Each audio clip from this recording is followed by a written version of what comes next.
Thanks so much for listening to the Wild Health Podcast. If you want more daily health education, be sure to follow us on Instagram, which is filled with health optimization how-tos, grocery shopping lists, guided breathwork posts, myth debunking, and so much more. You can find us at Wild Health MD on Instagram.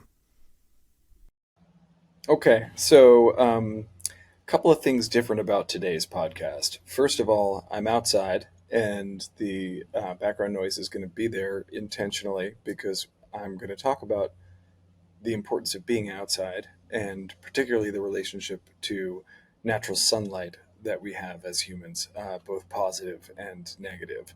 Um, the other thing that makes this interesting is because it's the end of the summer or creeping up on the end of the summer, I can't find anybody to podcast with me today, and I really wanted to talk about this while it's bright and sunny. So here I am by myself. So, um, you know, uh, sorry, it's just me this time around.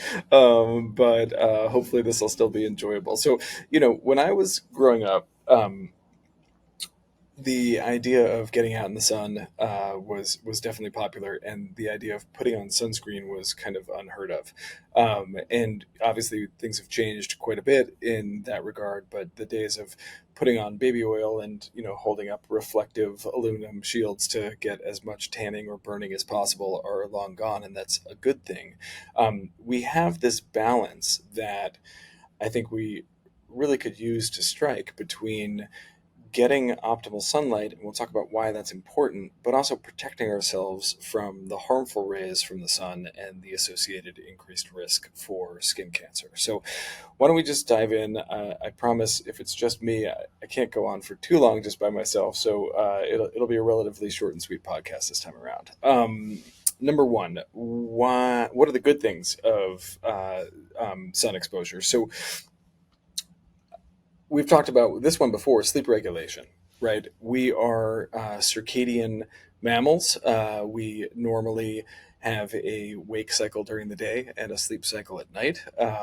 Those of you who are shift workers, I feel for you, and I've been there, and it is very disruptive to change that natural programming.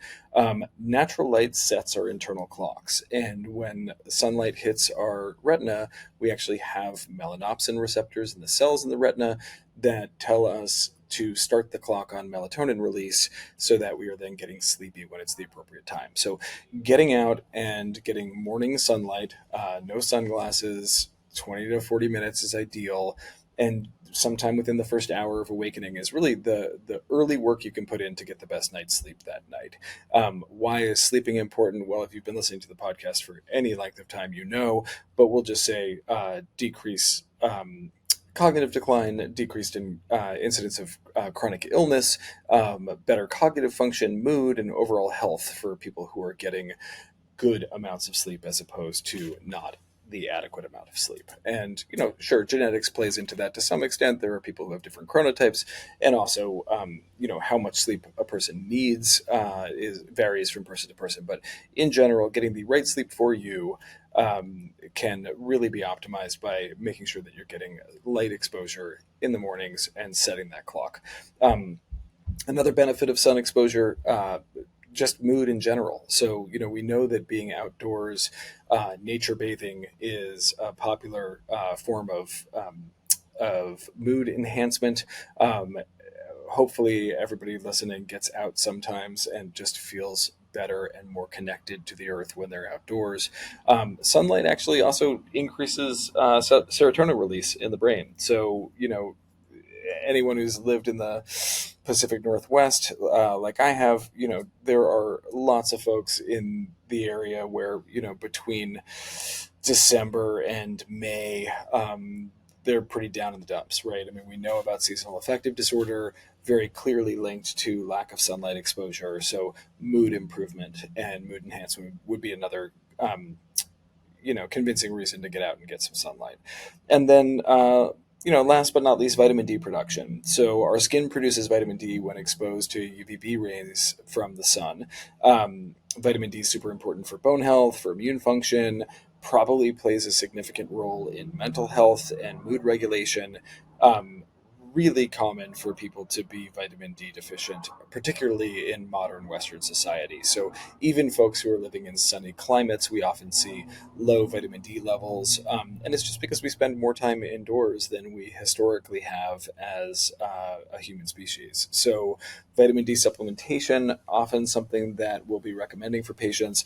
But why not get as much of it as you can safely from sunlight?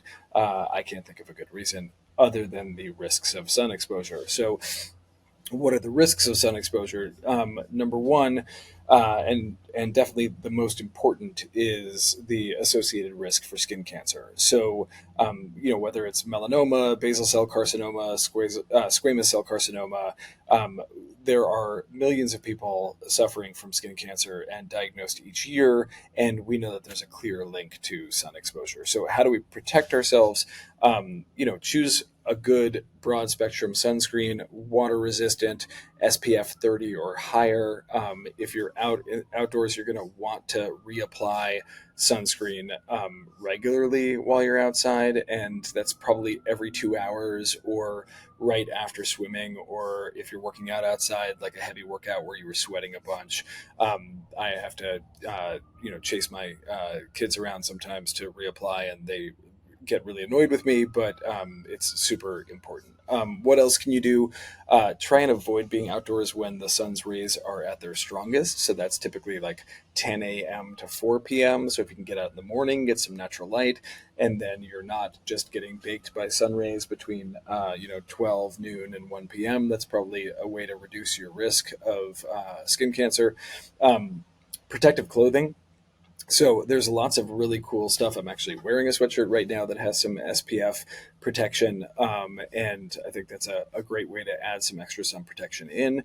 And then obviously regular checkups, so getting your skin checked regularly by a dermatologist for changes or abnormalities. And if you notice something yourself, certainly don't wait until your annual appointment with your dermatologist to get it checked out.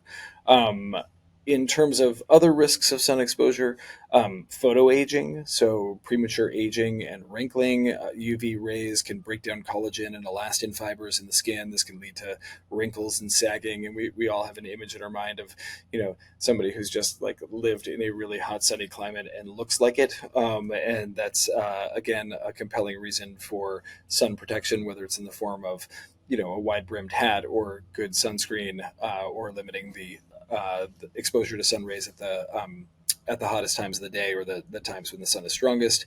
And then this one I'm particularly sensitive to, having worn glasses since I was a kid, and this is eye damage. So, UV rays can increase the severity of cataracts.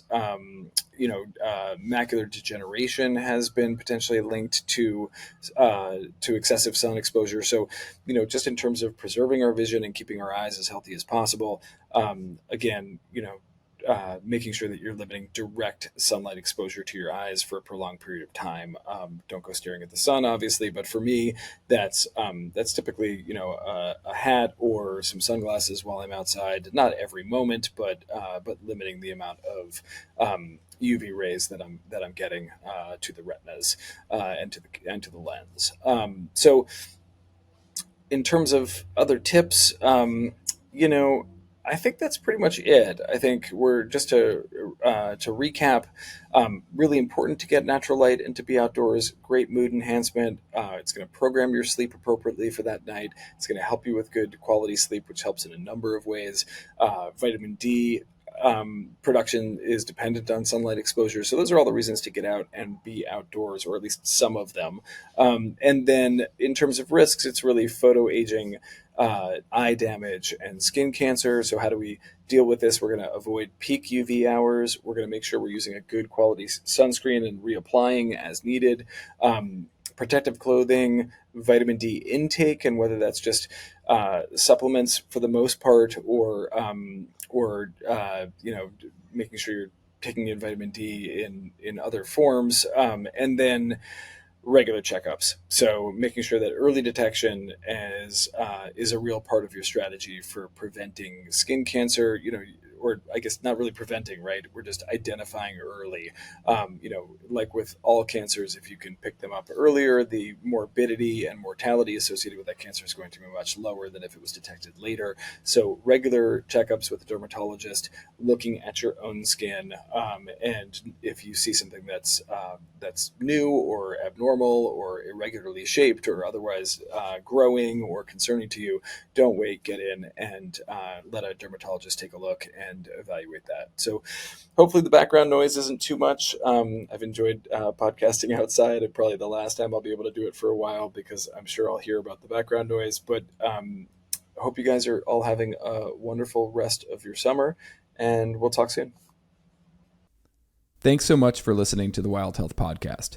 If you're a Wild Health patient, you might not know, but you have access to our referral program. This gets your friends and family 25% off Wild Health services. Just head to Clarity, and in the top right corner, you'll see Refer a Friend. Click there, and you'll be brought to a page with your referral code. Happy sharing.